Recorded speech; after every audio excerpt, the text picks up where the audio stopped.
विद्यार्थी मित्रांनो, आताच्या लेक्चरला आपण बघणार आहोत नवीन घटक म्हणजेच काय, चक्रवाढ व्याज. मागच्या काही लेक्चरमध्ये आपण बघितलं की सरळ व्याज म्हणजे काय, सरळ व्याजसाठी लागणारी काही उदाहरणे आपण बघितली. तर सरळ व्याजसाठी लागणारे काही महत्त्वाच्या व्याख्याही काय म्हणजे बघितल्या. तर सरळ व्याज म्हणजे काय, त्यामध्ये कुठले कुठले घटक येतात तर बघा, मुद्दल येते, व्याज दर येतो, कालावधी येतो आणि शेकडा प्रमाण येतं. तसंच तुम्हाला चक्रवाढ व्याज म्हणजे काय, चक्र आणि वाढ. वाढ म्हणजे काय, वाढ. व्याज म्हणजे आपल्याला माहितीच आहे. आणि चक्र म्हणजे व्याजावरील होणारं व्याज. चक्र म्हणजे काय, प्रमाण वाढत जाणं. तसं चक्रवाढ व्याज म्हणजे काय, व्याजावर होणारे व्याज म्हणजे काय, चक्रवाढ व्याज. तर चक्रवाढ व्याजची आपण पहिल्यांदा काय बघूया, एखादी व्याख्या बघूया आणि त्याच्यानंतर तुम्हाला उदाहरणे कशी सोडवायची ते मी तुम्हाला सांगते. स्पर्धा परीक्षांमध्ये चक्रवाढ व्याज आणि सरळ व्याज यावरची उदाहरणे तुम्हाला येतात. मग ती आल्यानंतर तुम्ही गोंधळून न जाता कशा प्रकारे सोडवायची अगदी थोडक्यात ते मी तुम्हाला सांगणार आहे. पुस्तकांमध्ये जर तुम्हाला बघायला गेला तर त्याचे मोठी मोठी सूत्र तुम्हाला दिसतात आणि तुम्ही ती सूत्र लक्षात ठेवण्यात गोंधळून जाता. त्यापेक्षा आपण काय करूया, अगदी सोप्या पद्धतीने ट्रिकचा वापर करून आपण ही उदाहरणे सोडवूया. तर सुरुवात पहिल्यांदा बघा, चक्रवाढ व्याज व्याख्या बघा काय, चक्रवाढ व्याज म्हणजे मुद्दलासह मागील वर्षाच्या व्याजावरही केलेली व्याज आकारणी होय. हे लक्षात ठेवा, मुद्दलासह मागील वर्षाच्या व्याजावरही केलेली व्याज आकारणी होय. आपण मागच्या लेक्चरमध्ये बघितलं, मुद्दल म्हणजे काय, एखाद्या व्यक्तीने बँकेकडून घेतलेलं कर्ज किंवा एखाद्या ठेवीदाराने बँकेकडे केलेली गुंतवणूक म्हणजे आपण काय बघितलं, मुद्दल असं बघितलं. मग काय होतं त्या व्यवहारामध्ये, त्याच्यावर व्याज घेतलं जातं. चक्रवाढ व्याज म्हणजे काय, मुद्दलासह मागील वर्षाच्या व्याजावरही केलेली व्याज आकारणी म्हणजे चक्रवाढ व्याज. म्हणजे व्याजावरचं व्याज जेव्हा गृहीत धरलं जातं तेव्हा त्याला काय होतं, चक्रवाढ व्याज असं म्हणतात. म्हणजे एखाद्या वेळी तुम्ही कर्ज ते भरू शकला नाही तर काय होतं, चक्रवाढ व्याज त्याला म्हटलं जातं. म्हणजे काय, चक्रवाढ व्याज म्हणजेच मुद्दलासह मागील वर्षाच्या व्याजावरही केलेली व्याज आकारणी म्हणजे तुमचं काय, चक्रवाढ व्याज होय. तर आता त्याच्यावरची काही उदाहरणे कशी सोडवतात हे आपण बघितलं. सरळ व्याजसाठी आपण काय बघितलं, एक असं त्याचं सूत्र होतं पर्टिक्युलर की सरळ व्याज बरोबर मुद्दल गुणिले दर गुणिले कालावधी छेद 100. पण इथे तसं काही सूत्र नाही आहे. प्रत्येक उदाहरण आपण वेगवेगळ्या ट्रिकनुसार सोडवत जाणार आहोत. तर ते कसं सोडवायचं हे बघूया. आपल्याला व्याख्या लक्षात आली, सूत्र कुठलं ते सरळ व्याजच्या वेळी आपण बघितलेलं, प्रत्येक शब्दांची ओळख काय ते आपण सरळ व्याजच्या वेळी शिकलो. तर तुम्हाला तो लेक्चर लक्षात आलाच असेल. तर आता आपण चक्रवाढ व्याज याला सुरुवात करूया. काही मागच्या बेसिक गोष्टी तुम्हाला समजल्या नसतील तर तुम्ही त्यामध्ये बघू शकता. तुमच्या सगळ्या बेसिक गोष्टी क्लिअर झाल्या म्हणजेच काय, आपण एक्झाम्पल उदाहरणे अगदी सोप्या पद्धतीने सोडवू शकतो. तर आता बघा, इथे पहिलं आपलं उदाहरण काय आहे, चक्रवाढ व्याज आपण शिकतोय. सरळ व्याजमध्ये आपण काय केलं, उदाहरण होतं त्याला आणि त्याच्यामध्ये रास काढण्यासाठी काही वेळा आपल्याला विचारली जायची. आपण रास कशी शोधली, त्याच्यामध्ये रास बरोबर मुद्दल अधिक व्याज म्हणजे आपण काय शोधलं, रास शोधली. सरळ व्याजचं सूत्र आपण काय बघितलं, मुद्दल गुणिले दर गुणिले कालावधी छेद आपण काय केलं, 100 केलं. आणि तिथे जो तुमचा कालावधी दिलेला असायचा तो काय होता, वर्षांमध्ये असला तर ठीक आहे, पण जर महिन्यांमध्ये दिलेला असेल तर आपण त्याचं काय केलं, वर्षांमध्ये रूपांतर केलं. कारण काय सांगा, सरळ व्याज हाच तुमचा कशामध्ये येतो, दर साल दर शेकडा हा त्याच्यात नेहमी शब्द वापरला जायचा. त्यामुळे त्याचं नेहमी आपण शेकडा प्रमाण घेतलं आणि प्रत्येक सालासाठी. त्यामुळे जर तुम्हाला तो शब्द दिवसांसाठी दिला किंवा महिन्यांसाठी दिलेला असेल तर आपण काय करतो, त्याचं वर्षामध्ये रूपांतर करतो आणि त्याचं काय करतो, शेकडा प्रमाण करतो. म्हणजेच काय झाली, आपली ही सरळ व्याजची व्याख्या झाली. तर आता इथे आपण बघतोय चक्रवाढ व्याज. पहिल्यांदा सरळ व्याज आणि चक्रवाढ व्याज हा पहिला एका वर्षासाठी काय असतो, सारखाच असतो. पण जेव्हा सरळ व्याज हा सारखा असतो, चक्रवाढ व्याज हा काय होतो, वर्षानुसार वाढत जातो. चक्रवाढ व्याज म्हणजे काय आपण बघितलं, व्याजावर होणारी व्याज आकारणी म्हणजे काय, चक्रवाढ व्याज होय. तर आपण उदाहरणे बघूया म्हणजे तुमच्या लक्षात येईल की कशा प्रकारे उदाहरणे सोडवली जातात. तर बघा, चक्रवाढ व्याज आणि सरळ व्याज याच्यामध्ये काय आहे, त्यांचं पहिल्या वर्षाचं जे व्याज आकारणी आहे ती काय असते, दोघांची सारखीच असते. सरळ व्याज तसंच राहतं आणि चक्रवाढ व्याज काय होतं, नेहमी एका वर्षाने त्याची व्हॅल्यू वाढत जाते. तर आपलं पहिलं उदाहरण काय आहे बघा, 10% दराने आपल्याला काय दिलं आहे, ते दर दिलेला आहे. 10% दराने एका रकमेची, म्हणजे तुमच्याकडे काहीतरी एखादी अमाऊंट असेल, तुमच्याकडे काही रक्कम असेल तर 10% दराने त्या रकमेची 3 वर्षात तिप्पट होईल. किती तिप्पट होईल ते आपल्याला शोधायचं आहे. 10% दराने कोणतीही तुम्ही एखादी गोष्ट असेल तुमच्याकडे रक्कम, तर 3 वर्षात त्याची किती वर्षात त्याची तिप्पट होईल हे तुम्हाला शोधायचं आहे. प्रश्न बघा काय आहे, 10% दराने एका रकमेची किती वर्षात तिप्पट होईल ते आपल्याला शोधायचं आहे. मग बघा इथे काय करायचं, 10% दराने आपल्याला काय करायचं आहे, पहिल्यांदा इथे शेकडा प्रमाण शोधायचं आहे. बघा इथे 10% म्हणजे काय करायचं, टक्केचं पहिल्यांदा मी काय केलं, शेकडा प्रमाण शोधलं, बरोबर. मग काय करायचं, 10% दराने एका रकमेची किती वर्षात तिप्पट होईल. मग इथे काय करायचं, तिप्पट किती वर्षात होईल. इथे जेव्हा तुम्हाला तिप्पट विचारली जाते तेव्हा काय करायचं, त्याची 1 पट कमी करायची.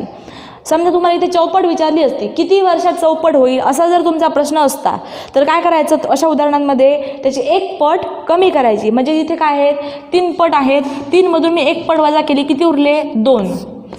इथे पट किती दिलेली आहे आपल्याला, तिप्पट, म्हणजे 3 वर्षात किती वर्षात त्याची तिप्पट होईल असं विचारलं आहे. तिप्पट किती होईल असं जेव्हा तुम्हाला उदाहरण येतं तेव्हा काय करायची, त्याची 1 पट कमी करून घ्यायची.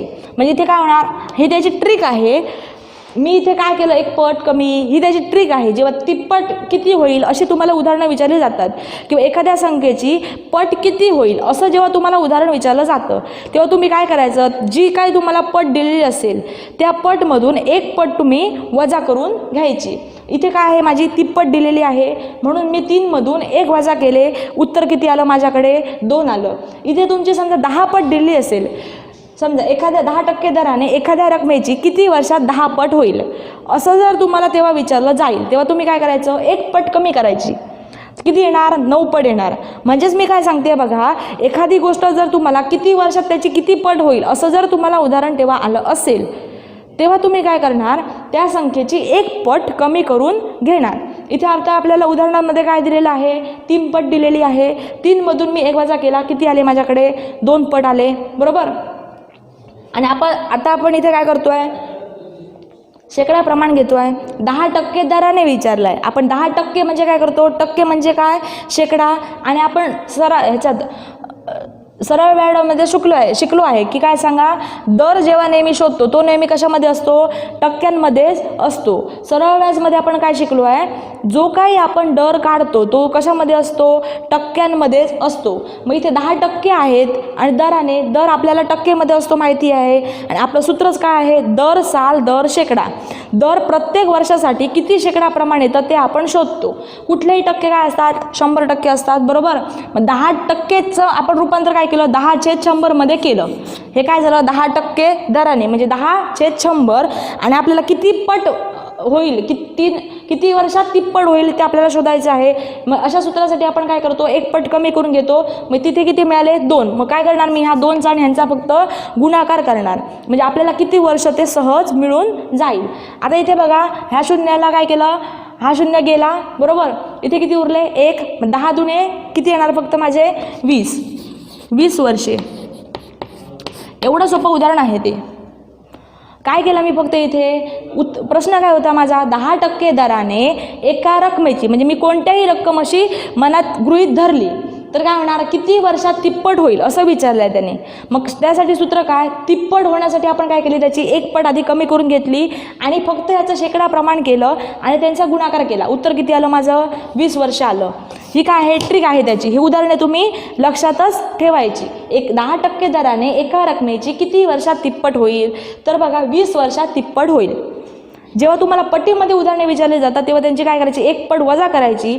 जे काही तुमचं शेकडा प्रमाण इथे दिलेलं असेल ते काय करायचं, ते डिवायडेड बाय 100 मध्ये लिहून घ्यायचं. 100/100 लिहितो तेव्हाच आपण त्याला काय म्हणतो, शेकडा प्रमाण म्हणतो. ह्याचंच रूपांतर म्हणजे काय, तर 10%. 10%चं ह्याचं रूपांतर म्हणजे काय, 10/100, बरोबर. मग आपलं उत्तर इथे किती आलं, 20 वर्ष.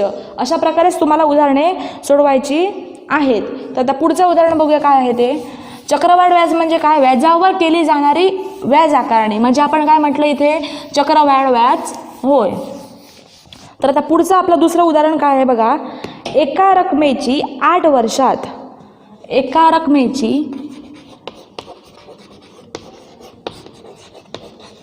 8 वर्षात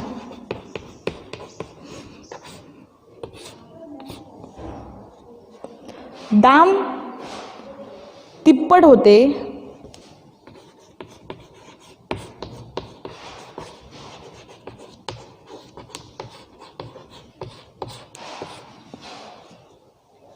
तर त्याच रकमेची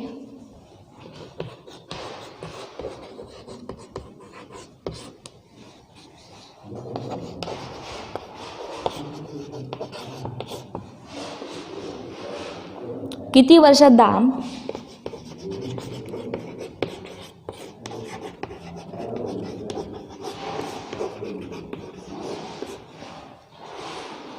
चौसष्ट पट होईल.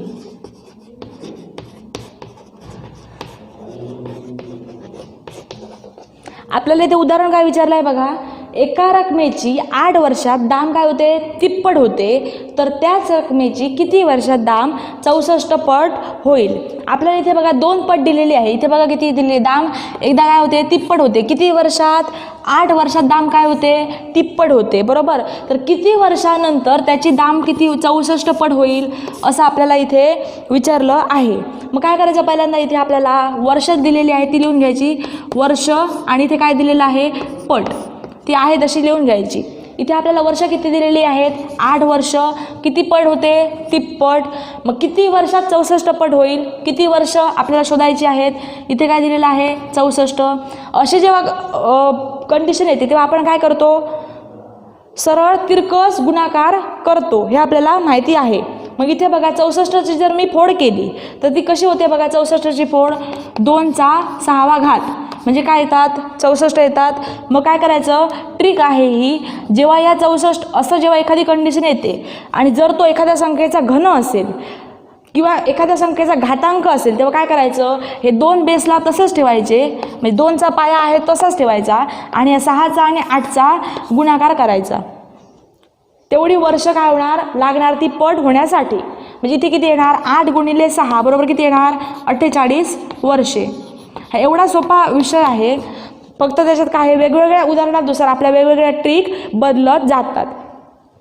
तुम्ही म्हणाला तर इथे तिरकस गुणाकार करायचा आणि नंतर आन्सर शोधायचं, तर तसं नाही आहे. इथे याची शॉर्टकट ट्रिक वापरलेली आहे. एखाद्या संख्येचा जर तुम्हाला असं उदाहरण दिलं, एखाद्या रकमेची 8 वर्षात दाम तिप्पट होते, जर त्याच रकमेची किती वर्षात दाम 64 पट होईल, म्हणजे इथे तुमचे नंबर कुठलेही बदलले तरी चालतात. तुम्हाला इथे काय विचारलं आहे, फक्त किती वर्षात शोधायला सांगितलं असेल आणि एखादी संख्या जर तुमची घातांकाच्या स्वरूपात लिहिता येत असेल तर काय करायचं, जो काही त्यांचा घातांक असेल आणि हा नंबर वर्षांचा पहिल्यांदा जो दिलेला असेल तो आपल्याला किती वर्षात हे शोधायचं आहे ना इथे, पण किती वर्षांच्या वरती आपल्याला आधी ऑलरेडी वर्ष दिलेली आहे की 8 वर्षात त्याची तिप्पट होते, तर किती वर्षात त्याची 64 पट होईल हे शोधायचं आहे. किती वर्षात 64 पट होईल हे शोधायचं आहे. किती वर्ष लागणार ते आपल्याला शोधायचं होतं. मग काय केलं, या 64ची मी अशी फोड केली की त्याचं काहीतरी मी घातांकामध्ये रूपांतर केलं. 64चं मी जेव्हा घातांकामध्ये रूपांतर केलं तेव्हा मला इथे काय मिळतात, 2चा 6वा घात मिळतो. मग काय करायचं, हे 2 पाया आहे तसंच ठेवायचा आणि जो काही ह्याचा घातांक आहे त्याच्याबरोबर ह्या वर्षांचा काय करायचा, गुणाकार करायचा. म्हणजेच आपल्याला काय मिळणार, जी आपल्याला वर्ष शोधायची होती ती मिळणार इथे. म्हणजे किती मिळाली इथे मला, 48 वर्ष मिळाली. आलं लक्षात कसं शोधायचं ते, प्रत्येक उदाहरणानुसार प्रत्येक ट्रिक बदलत जाते इथे. इथे बघा 8 वर्ष 3 पट, किती वर्षात 64 पट होईल, 64ची मी फोड केली, 2चा 6वा घात म्हणजे काय आला, 64 आला. 8 गुणिले 6 केले, किती आले माझे, 8 संग 48. हे असे मी काय केलं, तर 64ची मी फोड करून घेतली जेणेकरून मला पुढे उदाहरण सोडवताना सोपं जाणार. म्हणून 8 संग 48 वर्षे किती होणार, त्याची 64 पट होईल. आता आपण दुसरं उदाहरण बघा काय बघतोय, काही दराने 225 रुपये रकमेचे 2 वर्षात 256 रुपये होतात, तर व्याजाचा दर किती. अशा प्रकारची जेव्हा आपल्याला उदाहरण विचारली असतात तेव्हा काय करायचं बघा, इथे काय दिलेलं आहे, काही दराने 225 रुपये रकमेचे काय होतं, 2 वर्षात 256 रुपये होतात असं उदाहरण दिलेलं आहे. मग काय करायचं, पहिल्यांदा दिलेल्या गोष्टी लिहून घ्यायच्या, 225 रुपये आणि इथे किती येतात, 256 रुपये. आपल्याला इथे किती वर्ष दिलेली आहेत, 2 वर्ष. मग 2चा आपण इथे काय करायचा, ट्रिक घ्यायची त्याची आणि ह्याचं काय करायचं, वर्गमूळ काढायचं. इथे किती येतं तुमचे 225, इथे आहे 256. 225 आणि 256चं काय करायचं, इथे 2 वर्षात दिलेलं आहे. मगाच्या आपण उदाहरणामध्ये काय केलं, 3 टप्प्यात त्याची आपल्याला काय करायचं होतं, वर्ष 64 वर्ष होता तर त्याचा कालावधी काढायचा होता. म्हणजे किती टप्प्यात 64 पट होईल ते आपल्याला काढायचं होतं. तेव्हा आपण काय केलं, तिथे घातांक बघितला आणि किती वर्षात, म्हणजे पहिल्यांदा सुरुवातीला आपल्याला तिथे 8 वर्ष दिलेली होती.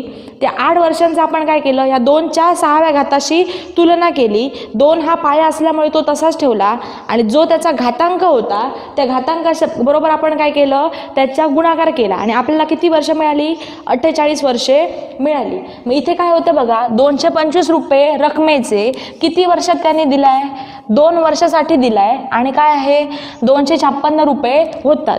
मग काय करायचं, 225 आणि 256 संख्या दिलेल्या पहिल्यांदा तशाच लिहून ठेवायच्या. आणि काय होतं, 2 वर्षात असं विचारलंय, मग काय करायचं, आपण याचं वर्गमूळ घेतलं. मग काय करणार, 225चं वर्गमूळ किती आहे, 15. 256चं वर्गमूळ किती आहे, 16. मग मी काय करणार, या दोघांमध्ये तुलना करणार. तुलना करणं म्हणजे काय, 2 संख्यांमधला फरक ओळखणे. आता इथे किती आहे 15, इथे किती आहे 16. मग 16 वजा 15, आपण तुलना करताना काय करतो, नेहमी मोठ्या संख्येमधून लहान संख्या वजा करतो. मग 16 वजा 15 कितीचा फरक मिळाला, मला 1चा फरक मिळाला, बरोबर. आता इथे काय करणार, माझी पहिली संख्या कुठली आहे, 225, बरोबर. मग 225चं वर्गमूळ मला काय मिळालं, 15 मिळालं. आणि आपण इथे काय बघतोय, किती दर होईल, आपल्याला इथे काय विचारलं आहे, टक्केचा प्रमाण विचारलं आहे. दर आपला नेहमी काय असतो, टक्क्यांमध्ये असतो. आता इथे आपल्याला काय विचारलं आहे, टक्केवारी विचारली आहे. मग काय करणार मी, ह्या 15 म्हणजे इथे किती माझा फरक आला, 1चा फरक आला. मग काय करणार मी, 1 गुणिले काय करणार, इथे 100 करणार. फरक कितीचा आला माझा, इथे 1चा आला. पहिली संख्या कुठली, 15 गुणिले 100. मग मी काय करणार, इथे 100 आपल्याला टक्केवारी काढायची आहे, व्याजाचा दर शोधायचा आहे. म्हणून मी काय करणार, इथे 100 भागिले 15 करणार, बरोबर. हे 100 काय असतात, माझे शेकडा प्रमाण आहे. पहिली संख्या कुठली आहे, 15, म्हणून मी 100 भागिले काय करणार, 15 करणार. माझे इथे किती येणार, 15 आणि 100 याला कुठल्या संख्येने भाग जाऊ शकतो. समजा मी 15 आणि 100ला 5ने भाग दिला तर इथे किती मिळणार, माझे 20. म्हणजे इथे किती येणार, 5 त्रिक 15 आणि 20 पंच 100. इथे किती मिळणार, माझे 20, इथे 3, 20/3 मिळणार. आता ह्या 20/3चं मला अपूर्णांकामध्ये रूपांतर करायचं आहे. मग मी कसं करणार, ह्या 3ला 20ला 3ने भागायचं. इथे किती मिळणार, माझे 3 संग 18 मिळणार. हे किती राहणार, माझे 2 शिल्लक राहिले. मग ह्याचं कसं रूपांतर करतात बघा, 20/3चं मला अपूर्णांकामध्ये रूपांतर करायचं आहे. मग काय करणार, हे माझे 6 काय आले, पूर्ण आले. बाकी किती राहिली माझी 2. मग इथे 2 करणार आणि इथे किती लिहिणार मी, छेदाचा छेद आहे तसा. म्हणजे याचा व्याजाचा दर किती आला आपला, 6.2/3 अपूर्णांक. वाचन कसं करतं त्याचं, 6.2/3, कारण 2/3 काय आहेत, माझे अपूर्ण आहेत, 6 काय आहेत, पूर्णांक आहेत, बरोबर. आपल्याला या उदाहरणामध्ये काय मिळालं, व्याजाचा दर आपण शोधला. काय आपल्याला काय होतं, 2 गोष्टी दिलेल्या होत्या आणि त्याचा कालावधी दिलेला होता. आपण इथे काय शोधलं, व्याजाचा दर शोधला. आलं लक्षात उदाहरण कसं करायचं ते. पहिल्यांदा काय केलं, दोघांचंही वर्गमूळ घेतलं, वर्गमूळ आलं, दोघांची तुलना केली, आपल्याला फरक कितीचा मिळाला, 1चा फरक मिळाला. पहिली संख्या घेतली, पहिल्या संख्येचं वर्गमूळ काय आलं, माझं 15 आलं. त्यामुळे नंतर आपण काय केलं, व्याजाचा दर काढायचा होता. दर नेहमी आपल्याला कशामध्ये असतो, टक्केवारीमध्ये असतो. म्हणून मग मी काय केलं, या टक्केवारीशी याची तुलना केली आणि उत्तर शोधलं. उत्तर माझं कशामध्ये आलं, अपूर्णांकामध्ये आलं. अशा प्रकारे उदाहरणे सोडवायची असतात. पुढचं उदाहरण बघूया. ह्या चक्रवाढ व्याजमध्ये आपल्याला काय दिलेलं असतं, एक काही तुम्हाला मुद्दल दिलेली असते आणि कालावधी दिलेला असतो. तुम्हाला त्यासाठी लागणारा व्याजदर काढायचा असतो. तर पुढचं उदाहरण बघा कसं आहे ते. दर साल दर शेकडा, बघा दर साल दर शेकडा 20% दराने.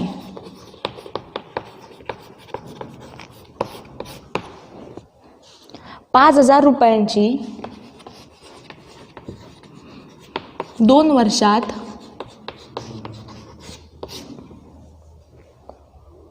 चक्रवाढ व्याजाची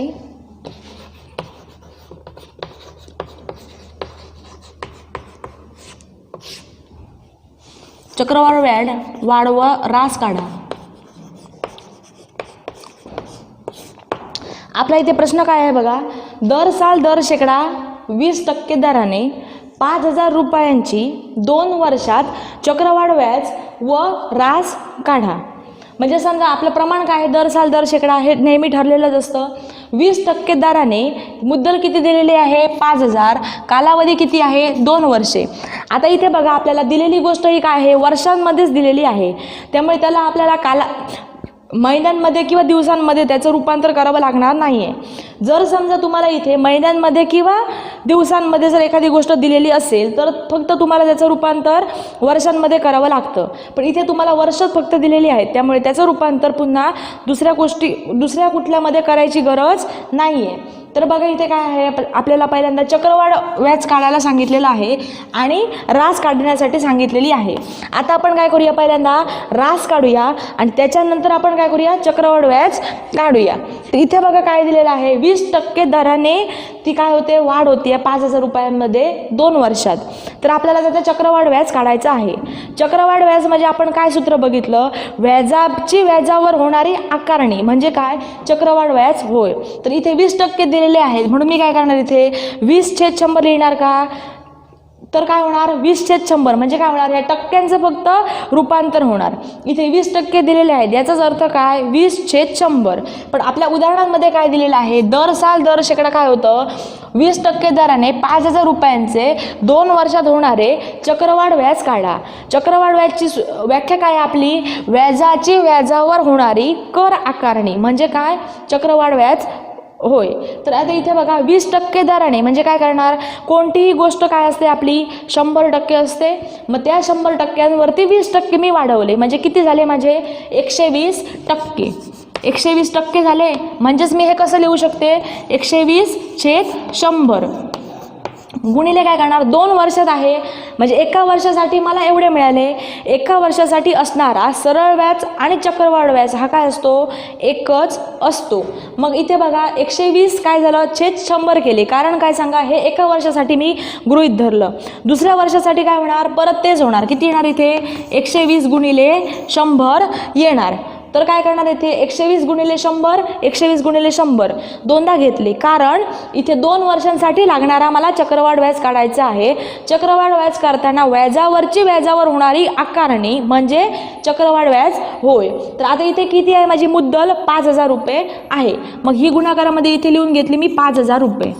आता बघा काय होतं, ह्या शून्यासाठी हा शून्य गेला, याच्यासाठी हा गेला, बरोबर. मी इथे किती उरले आणि ह्या शून्यासाठी हा गेला. इथे किती स्टेप काय ते बघा, इथे किती शिल्लक राहिले 5 गुणिले इथे 12 गुणिले 120 म्हणजे किती होणार 12 गुणिले 5 इथे किती होणार 12×5 = 60, हा शून्य गुणिले किती येणार 12. आता इथे ना 12 संग 72, 7,200 रुपये. 7,200 रुपये का आली माझी इथे रास आली. आपल्याला व्याज काढायचं आहे, मग कसं करणार, सूत्र काय आहे आपल्याकडे, रास बरोबर मुद्दल अधिक व्याज. इथे काय आहे आपल्याकडे मुद्दल आहे आणि रास आपण काढलेली आहे. आता व्याजाचा दर काढायचा आहे आपल्याला. मग काय करायचं, सूत्रामध्ये किमती ठेवून घ्यायच्या. रास किती मिळाली आहे आपल्याला 7,200 रुपये वजा मुद्दल किती आहे इथे 5,000 रुपये आहे. आपल्याला काय काढायचं आहे, व्याज काढायचा आहे.